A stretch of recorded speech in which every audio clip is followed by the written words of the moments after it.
We have got a 2021 ACC champion when it comes to football. We also have a lot going on in Miami. Manny Diaz could be the coach. Mario could be the coach. Everything is so up in the air that we're going to talk about Coral Gables a lot. Also, where some of the teams are landing when it comes to bowls. So all of that will be on today's episode with Kenton Gibbs from Locked On Wolfpack.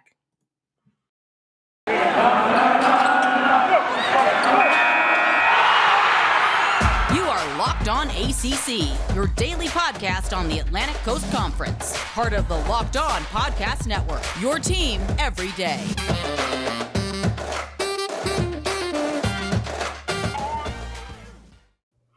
What's up, everybody? Thanks for making Locked On ACC your first listen each and every day. Kenton Gibbs from Locked On Wolfpack joining Monday's show. Today's episode is brought to you by Sonos. Sonos is the official sponsor of ESPN College Football. Go to Sonos.com to learn more. Kenton, hope you had a great weekend. Yeah, it was pretty good. I watched a ton of football and honestly, I was pretty excited that the group of five got in to the playoff finally, but that may have come at the expense of the ACC being bad this year. So, yeah. So 100% agree. And we'll get into that Pitt Wake Forest game because I would love to get your thoughts on whether or not if Pitt had not lost to Western Michigan, maybe we'd be having a different conversation about them. But we got to start with this Manny Diaz talk, right? The head coach for the University of Miami is currently sitting and waiting as he does not know whether he is fired or not because Mario Cristobal, the head coach of Oregon, apparently Miami is home. They're trying to decide whether or not he's going to accept the job. As of today, he has a deadline. And then if so, they're going to also bring in athletic director Dan Radakovich. Okay, maybe. Radakovich. We're going to try that. Radakovich. That sound good to you? Listen, that's fine with me. What's not fine with me is how, at the end of the day, if you look at the system of college football as it currently stands, it is professional from the top down.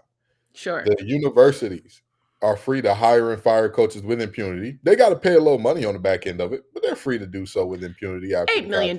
Yeah, sure. $8 million compared to how much that team is making them every year. Pennies in the bucket. And sure. Then you go to the coaches. Mario Cristobal is free to leave Oregon as he pleases. Manny Diaz, if he got another offer from another school, would be free to leave Miami as he pleases. And yet, for some reason, we treat players in the transfer portal as if they're the worst human beings on earth and they don't care about anything but money. Well, I guess that Lincoln Riley was motivated by a lot of loyalty to leave Oklahoma. Brian Kelly, same thing, So I find this situation very interesting from that perspective. But now, specifically talking about the ACC angle of this thing, Miami is a mess. Miami is a mess, and they're a mess that pulled off some big upsets last year. Kudos to you, but this is bad. This is a new level of bad because how do you expect Manny to go out and recruit with this? How do you expect this not to be a bad? He's still recruiting. He did cancel a trip to California, but he is still recruiting. He signed somebody literally on Saturday. So here's the question. How do you expect him to recruit in the area that he's in where you're competing against Florida? You're competing against, well, not really Florida State, but, Kind of, yeah. Yeah, Florida State's going to get better eventually. And, you're competing with them. You're competing with all the schools in SEC country for the players you want. All of the school that just hired Brian Kelly, the school with the greatest college coach of all time by a mile, Nick Saban. You're competing against them for players. And all the other coaches got to say is, oh, you're thinking about committing to Miami? Who's going to be your coach over there? Who's going to be your coach? Now, I know that Manny sat on your couch and told you he'd be there, but how do you know? Manny don't know. If Manny don't know, Manny was allegedly talking about being demoted to a defensive coordinator. Well, if Manny is demoted to defensive coordinator, how do you know he's going to be there in a year when somebody comes knocking after that defense is good and says, hey, Manny, I know that you're tired of being an assistant. Come to death row. Come be a head coach over here. But even if you get demoted to defensive coordinator, that's if Mario decides to accept you. And it might not work out. It's hard to go from being the top dog to being somebody's assistant. I don't care what nobody says, especially at the same university. I think that's where it gets a little dicey.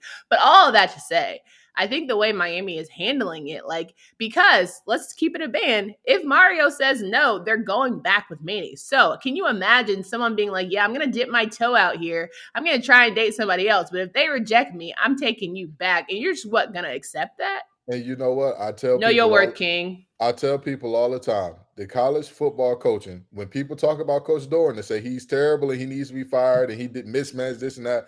I say, yeah, he may have made a blunder here and there, but what's the dating scene like, right? I make the kinship to the dating scene all the time. At the end of the day, I don't know. My old lady would not wait around if I told her, hey, yeah, I'm gonna try to go date this model, but if this model don't want me, I'm gonna come back to you. But I'm leaving you just so you know, if this model come, you could be the side chick. You could, I'll be over your house on February 15th, December 26th, all that type of deal. But don't expect main chick activities. If this model agrees to be with me, you look crazy. You look stupid. But I think it's even wilder to have an AD in waiting, which you usually hire the AD before you hire the coach. And so the former Clemson AD, again, Dan Radakovich, he could be coming over, and it just all seems like a hot mess that doesn't feel like it's going to get any better anytime soon, especially because they kind of went with the Miami angle when they brought Manny on, right? They got to be someone close to home who knows the vibe. But I would even argue having Mario here is Miami still that top-notch school that everyone wants to build it back to? I've said this since probably we've had the show. It's okay if you're not back to where it used to be the 80s and 90s, 2000s. It's okay if you're not that same program, because at the end of the day, everyone's getting better. Everyone has risen, so it's just made more competitive. But if you're going to also be crazy every 3 to 4 years, you're never going to build any type of consistency to where players are not going to be invested into something where they never know which way's up. I just want to know why everybody wants to be back to what they were. Yeah. When you have to realize back for Miami is a team that included what, 6 future Pro Bowlers, 7 future Pro Bowlers. I mean, a bunch of guys that, objectively speaking, you have at least 4 Hall of Famers on one team. That's not normal. And I think the landscape of college football in general has changed, right? If you're not the man, you go find a new home. If you're not the A1, like, guys aren't the same invested with teammates necessarily. I feel like it's different. Yeah, you want to be with your boys for a season, and if it works out, great. But also, I gotta get mine before you get yours. And you know what? I completely understand that, and I feel like college players should completely have that right to do so. Yeah. And again, the idea is simple. If Miami builds themselves up to a brand like Alabama, to where if I start here for a year, if I come in sparingly for a year and start for another year, and I ball out in that 1 year I start, I might be a first rounder. I'm going to the league. Miami is not that right now. So naturally, if you got a 5-star sitting on the bench, they're gonna say, well, wait a minute now. Hold on. I could go. Anyway, this Miami situation is a mess. It's a mess. I mean, yeah, Manny's getting played like a country fiddle. Like, he really is. I don't feel bad for any of these college coaches. I don't feel bad for any of these universities. Listen, it's a business. Sure. We need to stop lying to ourselves and saying, we don't want to professionalize college sport. We got $110 million contracts flying around. This is a professional sport, friends. It's here. There's nothing we can do about it. Unless you want to tell Lincoln Riley, hey, I know that we offered you 110, but we're going to take you to offering you some college courses. Hey, Mario, I know we offered you X amount of millions. You got to start taking college courses. That's what we're going to pay you in. Hey, Brian Kelly, we're going to pay you in college courses. It's professional. He's definitely taking a course in Southern accents. You already know that. Oh, yeah, him and his family. Yeah, okay. It's family. Family. That accent was as believable as Oscar from the Office when he was doing the Southern accent. It's honestly as believable as Manny Diaz keeping this job past today. I'll say all that to say. Here's the thing. I think Mario is not leaving Oregon. I don't think he's leaving. I honestly and truly think he's going to make a big speech at 12:01 to his team that says, they told me I had till 12 to sign. Y'all see where I am. I'm not leaving. And that's going to be his big hurrah speech to Oregon. Okay. But I also think Manny, like, if everyone has been watching Miami's season, those players bang with me. I think a good number of them mess with Manny Diaz because they've stepped up for him. I think Tyler Van Dyke, he's going to be one of the better quarterbacks going into next season. Why not just keep the rhythm? Why are y'all so heavy on rocking this boat? I don't get it. I agree. I don't get it. I agree. I don't get Again, it. this team, Miami, I understand that the expectations are, oh, we need you to be the team that had Jonathan Vilma and Kellen Winslow and Ed Reed and stop. It ain't that. That ain't this, and this ain't that. Jeremy Shockey ain't walking through that door. Clinton Portis ain't walking through that door. Frank Gore ain't walking Greg through that door. Olsen. Yeah, like we could, the list. Ray Lewis. Andre Johnson, Reggie Wayne. They're not walking through that door. And guess what? There haven't been a lot of them to walk through the door in the NFL, period. How many Ray Lewises have we seen, period? How many Ed Reeds have we seen, period? God rest his soul. Sean Taylors, how many have we seen? Miami, it's okay to be an 8 or 9 win team. And I know that they're not that right now. I know that they're not that at this moment. But if that's the case and you feel like, hey, I need to go get another coach, good. Cut ties with your current one. Cut ties with your current. Stop playing around. Don't string your old lady along while you find a new partner. So by the time you are like, all right, boo, I'm moving on directly into another relationship. Aha, gotcha. Like, come on. Man, fellas, take note. All right, guys, if you have not yet, we still have college football playoffs to get busy with. So I strongly encourage you to hit up the college sport daily fantasy made easy, and that is PrizePicks. It offers more college football props than anyone in the world, and it offers any prop you can think of, from yardage to touchdowns, even interceptions thrown. I know you guys were using PrizePicks last weekend during the ACC championship because, man, oh man, I heard a lot of you hitting up on my timeline at Locked On ACC about a lot of the action from Wake Forest's Sam Hartman and then Kenny Pickett himself. You can pick 2 to 5 players and an over-under on their projections because you can win up to 10 times on any entry because it's just you versus the projected numbers. Use the award-winning app on both the App Store and Google Play. Entries can be made in 60 seconds or less. It's that easy. PrizePicks is safe and offers fast withdrawals. Please use promo code LOCKEDON. Go to prizepicks.com, download the app today, or go to your app store. PrizePicks is daily fantasy made easy. Kenton Gibbs, Candace Cooper here from Locked On ACC, Kenton with Locked On Wolfpack. We're going over a lot of hot topics here around the conference. Now, of course, Manny Diaz is a great story to talk about, but we also have to get into what we saw in Charlotte, Wake Forest, Pittsburgh. Was a game until it wasn't, right? Let's talk about the fact that it was a pretty decent matchup, but ultimately went down to some mistakes that were costly for the Demon Deacons. 45-21, the Pitt Panthers won their first ACC title ever. Coach Narduzzi, hail to Pitt, feeling all that energy. And shout out to Eric Hollett for being a defensive MVP. I know everyone was figuring it was going to be Kenny, but it was Pitt's defense that stole the show, especially in that fourth quarter. So first, let's start with, how did you feel about the game, Kenton? Shout out to Pitt. They did what they had to do. They dominated. They did what they needed to do in this game. And the margin of victory was wide enough to where this play did not have a significant impact on the game. But that fake slide is I told people a long time ago, we are no longer allowing quarterbacks, or we are no longer playing football with quarterbacks. Quarterbacks are gods amongst us, and everybody must figure out how to adjust to that. And lo and behold, look what happens. In the rules, well, let's talk about it. Let's talk about it. First quarter, it was fairly even match. It was touchdown for touchdown. It looked like it was going to be a high-flying offense. One of the plays, of course, that Kenton is mentioning, Kenny Pickett decides to run it instead of passing to one of his receivers. He's going down the field. He gets prepared to slide. The Wake Forest Demon Deacons pull up. And then he says, oh, tricked you, I'm not sliding. And he runs it in for a touchdown. And you could see Coach Clausen on the side going ape. And I was tweeting throughout the game as I was in Charlotte. And I'm sitting here saying, I'm pretty sure you can't do that. But technically, it is very much fair game. He absolutely can fake slide. But if you know that the defenders know to pull up they're gonna, if they level you, they're out of the game, or it's gonna be a penalty.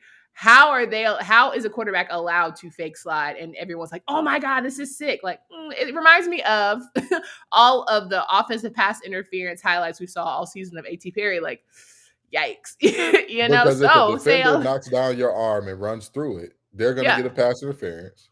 But you're allowed. I'm going to just read off Article 14 of the rule book at college rules now. There we Article go. 14. A defenseless player is one who has, because of their physical position and focus of concentration, is especially vulnerable to injury. When in question, a player is defenseless. Now, I'm going to scroll past all the other articles A through I, and I'm going to go down to J. A ball carrier who has obviously given themselves up and is sliding feet first.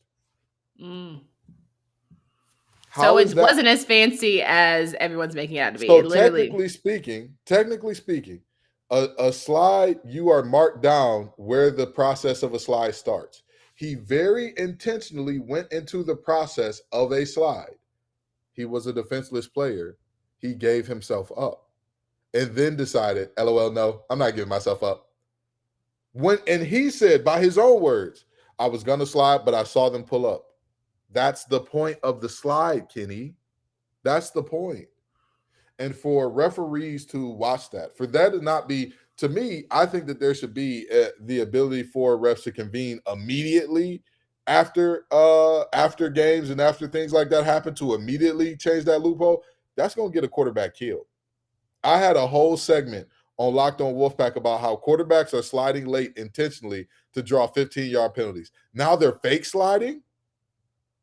I'm telling you right now, quarterbacks are going to get their heads taken off. Defenders are going to get ejected because of this. But so do you think that defenders are they going to hit him either way? So if you pull up, they're no longer they're not going to stop their movement. I'll tell you this. Let me read. At the end of the day, hitting a defenseless player is considered targeting, and you are liable to get kicked out of the game. That is the only deterrent that's stopping this. Because if it was just the 15 yards, coaches would tell their players, take the 15. We are not going for allowing a touchdown because we don't want to give up 15. The math doesn't even work out on that. Go lay him out. The ejection, however, is different because regardless of how good your team is, the guy that's in the game is in the game for a reason. Mm-hmm. And so you generally don't want backup third-string guy in because two guys have lit up the quarterback when they decide to slide. So, again, Great game by Pitt. Great game by Pitt. They dominated. Like I said, I'm glad that play was not of consequence. I'm glad that this wasn't a 3-point game or a 7-point game. I'm glad that Pitt's defense showed up and showed out, and Sam Hartman forgot how to throw the ball down the stretch, because had that not happened, I promise you, this fake slide needs to be discussed more because of how unfair it is to defenses. But, again, Pitt did their thing top to bottom. And even on that fake slide play, even if they blew it dead where he had a first down. He had a first down. So it's not a situation of we 100% know what was going to happen one way or the other. And that one drive or that one touchdown was the deciding factor of the game that blew the floodgates open. It was a bad call because, again, if a quarterback starts the process of a slide, they should be marked down right there. All right, that's it. But, it is what it is. Listen, I think that it definitely did not come down to that one play. Sam Hartman certainly had 4 interceptions on the night, truly not reflective of the season that he's had. And I think that was most disappointing probably for Demon Deacons fans. But I will say, how can you not be happy with the 10-3 season? I saw a lot of people getting upset. And I'm like, Wake Forest, nobody had them on paper winning 10 games, right? 1. 2, the fact that they won in that fashion in terms of beating NC State, in terms of playing teams tough. Yes, some people argue that the books were cooked, but you can only play who's in front of you. Did they show up for the Carolina game and kind of unfold? Yes, very much deja vu. Did they get smacked by Clemson? Sure, but it's Clemson. I think overall, you have to be happy for this Demon Deacons team and Coach Clausen, and rightfully so. Now, on the Pitt side of things, I think that it's very telling of playing that first complete game. Defense knew they had to step up in big ways, and they did. We can all talk about how great the first quarter was, but for 2 to 3 quarters, it was all defense on both sides. Like, we're not going to sleep on the fact that Kenny Pickett didn't have a 300-plus yard game. He didn't. Wake Forest's defense, who's being a lot of slack all season, showed excuse me, I was about to cuss, showed up. So I think it's like speaks to all people were all hype about an offensive blowout, and it wasn't that. So I think credit to both sides of the ball, both defenses for stepping up in big ways. Now, looking forward, Pitt has the opportunity to play in the Peach Bowl. They're going to do big things against Michigan State. And, you get a little Wake Forest per se adjacent person with Kenneth Walker III. So it's kind of like playing Wake Forest again. Break the rims out. Break the rims out. Michigan State's defensive backs have been getting dunked on all year, and it ain't going to stop with Pitt showing up and rolling through time. Break the rims out. Make sure that you got the pull-away rims so that when you dunk on them, they just bounce right back. Don't have the old rims. Don't have the old rims, or else somebody going to break one. But, yeah, it's going to be – I'll tell you what. That is a tough matchup for Michigan State because they can't stop the pass. Their corners have been – having folks over top of their head all year, and Pitt loves to go over the top of people's head. That's gonna be a real. Now the question is, which Pitt defense is gonna show up? Are we gonna see the Pitt defense that showed up in the ACC championship? Are we gonna see the Pitt defense that showed up against Miami? Are we gonna see the Pitt defense that showed up against Western Michigan? Or what? Which Pitt defense? Well, or even the Pitt defense that played against UNC? Which Pitt defense we gonna see? Ooh, fair questions to ask here, but real quick before we get into some of these bowl games, would love to make sure all of our fans know about BetOnline, the fastest and easiest way to bet on all of your favorite sports. BetOnline is simply where the game starts because it remains your number one spot for all sports action this season. If you're looking to bet on the college football playoffs, the Peach Bowl, or any of the bowl games that you see your teams in the ACC, make sure you go to betonline.ag. From basketball, football, boxing, UFC, right to your favorite Vegas casino games. Don't wait to take advantage of all the amazing offers available to you. Again, BetOnline, where the game starts. It is betonline.ag. The holiday season, grab the protein bar that tastes like a candy bar, even better than a candy bar, Built Bar, filled with so much holiday goodness, rich with decadent flavor, covered in chocolate, but amazingly low in calories, sugar, net carbs, and fat, and high in protein. You get the best of both worlds, delicious and healthy. So many flavors. There, I'm trying to be like my guy Brian Kelly here. Built Bar gives you that extra fuel. People are so passionate about their favorite flavor, so you better tell Sanchez to throw a few Built Bars in your stockings. It's dipped with your favorite hot cocoa. It can be eaten as an on-the-go snack as you're going out for your holiday shopping. Like some of you who love some marshmallowy treats, Built Bar has Built Bar Puffs. They're light, fluffy, and marshmallowy through and through. Go to BuiltBar.com. Use promo code LOCK15 and you'll get 15% off your order. Again, LOCK15 at BuiltBar.com. Woo, 3 times fast, rolling and dicing today. Kenton Gibbs here from Locked On Wolfpack. I had Kenny Pickett on the brain. I had Kenny on the brain. Listen, I apologize. I had Kenny on the brain. I had Kenneth Walker on the brain. Speaking of apologies, I'm not apologizing to Pitt fans. However, Kenny Pickett is going to be a first-round draft pick this year. I can concede that. Kenny Pickett is going to be a first-round draft pick. Now, are you going to say that shady because it's going to be a weak draft class? I didn't say anything. I said he is going to be a first-round draft pick. Now, that's if you want to make the speculation that is because I feel there's some shade to that. I said he is going to be a first-round draft pick. Okay, I'm going to leave that statement. Say all that to say Kenton is saying sorry to all the Pitt fans who come in our comments and mentions and leave us all the fun comments about Kenny not being a first-rounder. But, hey, when I tell you I was out there and they loved them some Kenny, again, Kenny can do no wrong. They was cheering for Kenny for Heisman when they were out there at Bank of America, child. Yeah, all right. I'll say this. He's going to New York now. I'll say this. Listen, they got to pick 4 people to go to New York. Again, I'll say this. Point blank period. I think that it's very interesting how, again, people do not realize the skill, the ability, the level that you got to play at to be a guy that's a bona fide first rounder. A first rounder is your team is expecting you to either A, come in and make an impact right away, or when you develop in a few years, we're expecting you to be one of the greatest players in the league. Okay. I mean, Trevor Lawrence would like a word because that's what they were expecting out of him, man. Well, Trevor Okay. Lawrence is a Ferrari Okay. playing with a bunch of Okay. Volvos. That's a little different. That's a Okay. little different. Okay. You're Okay. not going to win a relay race if other teams all have a bunch of Mustangs and you've got one Ferrari with a bunch of Mm. Volvos. Ooh, okay. Congratulations. That Ferrari is not going to win the race, even though it's the fastest car on the field. That's fine. All right. I want to make sure we hit all of these bowl games because I know there are some people listening from all around our conference and they got to know where their teams are going. So, NC State will be playing UCLA in the Holiday Bowl. Shout out to the Pack. You feeling good about San Diego? Book it. 10 wins. Okay. Second Clemson 10-win season in program history. Book it. was Clemson playing Iowa State? Is that the one? Make sure I get this right. Clemson is playing in the Cheez-It Bowl. Okay, wonderful. Then we have Wake Forest playing Texas A&M in the Tax Slayer Gator Bowl. That's going to be a tough task. Just a little bit. That's a tall order. Just a little bit. But the thing that may benefit Wake Forest, Texas A&M has a lot of guys that are going to the league next year who They're probably are opting going to out. feel like, what does this game benefit me?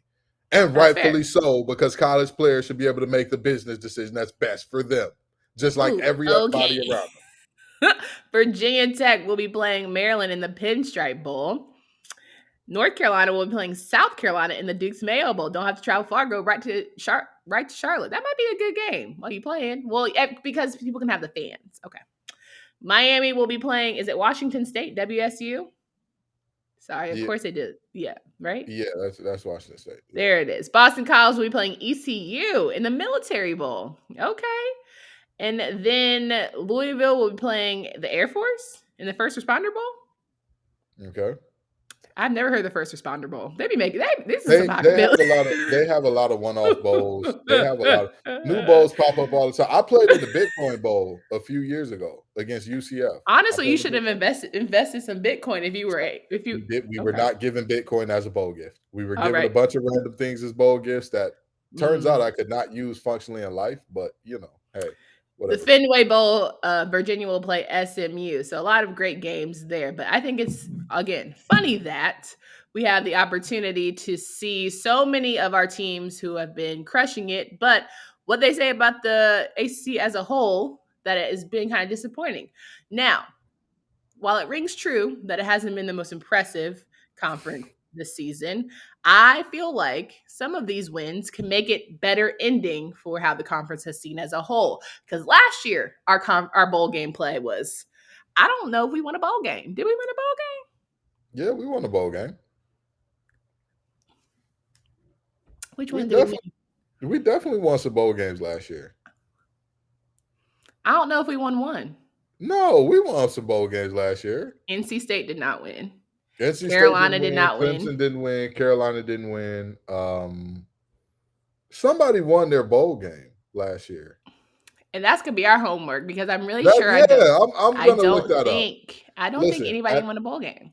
At the end of the day, it was a rough bowl season for the ACC last year. But with some of these matchups you just said, yeah, you can go ahead and book some of these right now. Like, yeah, don't worry about it.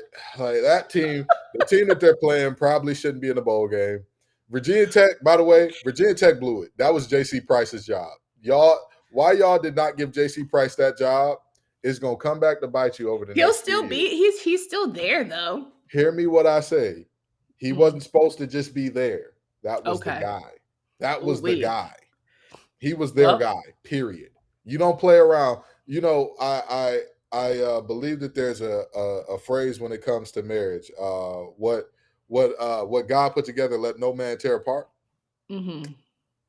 Man just tore that apart. I'm telling you, that was the marriage. That I personally would have appreciated Price because I think all the coverage, shout out to my guy Jamal, who's the creative director over there, all the Price videos would have been, very spicy. But the man has been an assistant for 20 years. And he might be in the head coach in 22. Like, you never know how Pry gonna work out. But that's the problem. Imagine if he is the head coach in 22. What had to occur at Virginia Tech in order for him to become that? Pry could take another job because there's some jobs apparently you just don't pass up. Yeah, no, there's not listen, there's no job that's unpassable.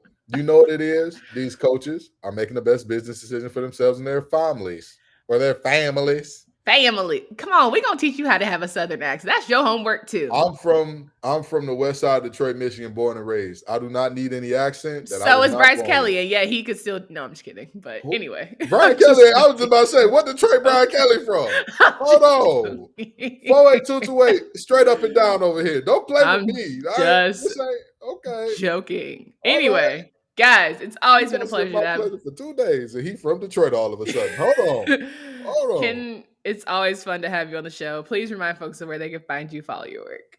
You can find me at LO_Wolfpack. You can find me at Locked On Wolfpack, wherever you're seeing this, and you see this tag on the screen, TGIF_Ken. Just be prepared that is Kenton the man, not Kenton the sports broadcaster.